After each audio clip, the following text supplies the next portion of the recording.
This channel does not promote any violent, harmful, or illegal activities. All content provided by this channel is meant for an educational purpose only. মারাত্মক ঘটনার খবর দেখাবো আজই ঘটেছে বছর শেষেও কলকাতায় দুর্ঘটনা মুক্ত হতে পারলো না আবারও বেপরোয়া গতি দুটো বাসের রেষারেষি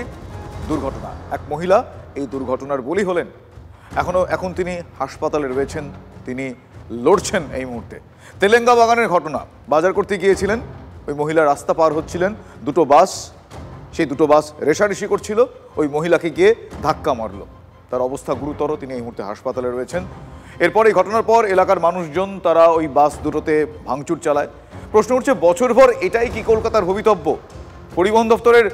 গাল ভরা নিয়ম কানুন কয়েকদিন আগেই আমরা শুনেছি পরিবহন মন্ত্রী তিনি বলছেন যে করা হতে হবে ব্যবস্থা নিতে হবে কোথায় তার বাস্তবায়ন বারবার এই ঘটনা আবারও তো গাফিলতির প্রশ্ন তুলছে দেখুন একবার হাটকো মোড় থেকে তেলেঙ্গা বাগান ১.৫ মাসের মধ্যে মাত্র ১ কিলোমিটার ব্যবধানে দুটো মারাত্মক দুর্ঘটনার সাক্ষী থাকলো কলকাতা রেষারেষির রোগ বর্ষশেষও গ্রাস করলো শহরকে কাজে এলো না কোনো ওষুধ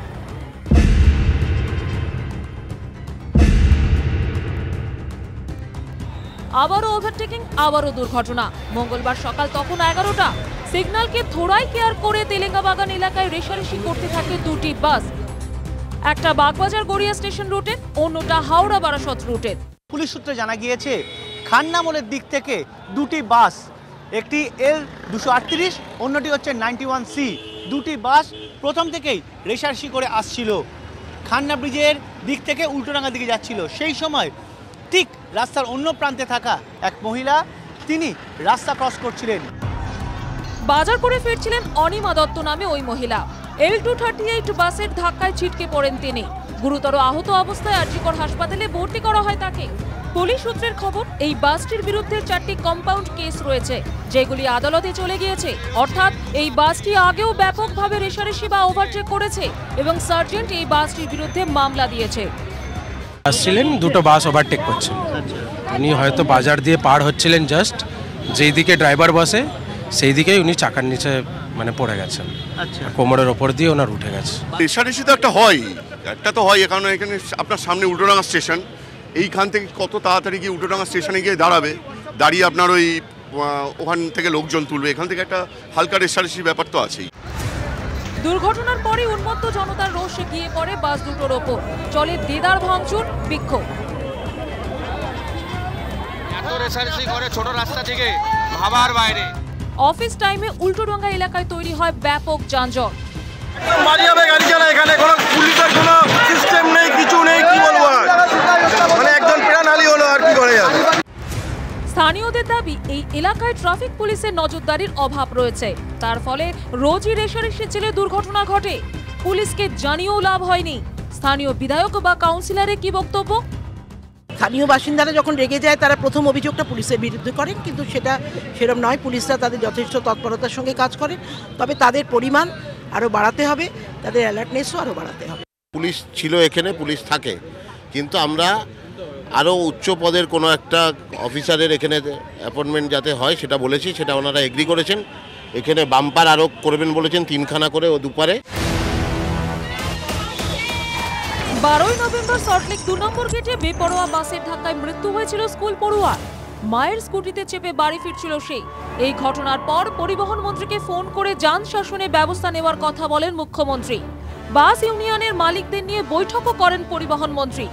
একাধিক নিয়ম চালুর কথা ঘোষণাও করেন তিনি কিন্তু তারপরেও বাস দুর্ঘটনা এড়ানো গেল না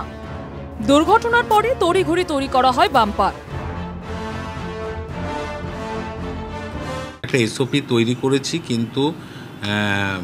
যেটা আমাদের এখনো করা বাকি আছে সেটা হচ্ছে বাস ড্রাইভারদের সাথে আমাদের যে অ্যাপের মাধ্যমে কন্ট্রোল করা ট্র্যাকিং করা তার কাজটা চলছে এটা হলেই এগুলো কন্ট্রোলড হয়ে যাবে বাসের ভাড়ার ওপর কোনো কন্ট্রোল নেই তো বাসের ওপর কি কন্ট্রোল থাকবে যতদিন অবধি নাই বাসের মধ্যে কমিশন প্রথা তুলতে পারছে এই সরকার ততদিন রেষারেষি থাকবে আর যতদিন রেষারেষি থাকবে ততদিন মৃত্যু মিছিল চলতে থাকবে বাস তো রেষারেষি করেই সে তো আছেই আমাদের এখানে বাসের প্রবৃত্তি হচ্ছে বারবার মুখ্যমন্ত্রী এই ব্যাপারে ওদের পরিবহন দপ্তর দ্বারা অ্যালার্ট করেছেন তা সত্ত্বেও এদের একটা রেষারেষি ভাব থাকে যে আমরা আরও প্যাসেঞ্জার তুলবো, এই জিনিসটাকে কন্ট্রোল করতে হবে। কিন্তু প্রশ্ন হচ্ছে আর কবে, আর কত মানুষ মরলে তবে রেশারেশির কালা ব্যাধি থেকে মুক্তি পাবে পরিবহন ব্যবস্থা? ক্যামেরায় অর্ঘের সঙ্গে সায়ন্ত ভট্টাচার্যের রিপোর্ট, TV9 বাংলা। তবে বছরের শেষ দিনেও ঠান্ডা কিন্তু অনুভূত হচ্ছে না। তাপমাত্রা কমছে, তবে খুবই ধীরে ধীরে কমছে। আজ কলকাতার সর্বনিম্ন তাপমাত্রা 17.3 ডিগ্রি সেলসিয়াস, যে তাপমাত্রা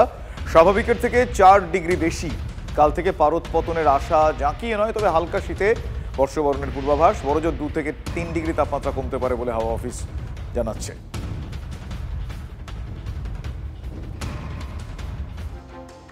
অন্যদিকে বর্ষ শেষে উত্তর ভারতেও ম্লান শীত। দিল্লির সর্বনিম্ন তাপমাত্রা 9.6 ডিগ্রি সেলসিয়াস, রাজধানীর তাপমাত্রা স্বাভাবিকের থেকে 3 ডিগ্রি বেশি। আর এই সময় শূন্যের আশপাশে থাকে রাজস্থানের পারদ। আজ 6 থেকে 7 ডিগ্রিতে চিত্তরগড়, শিকারের তাপমাত্রা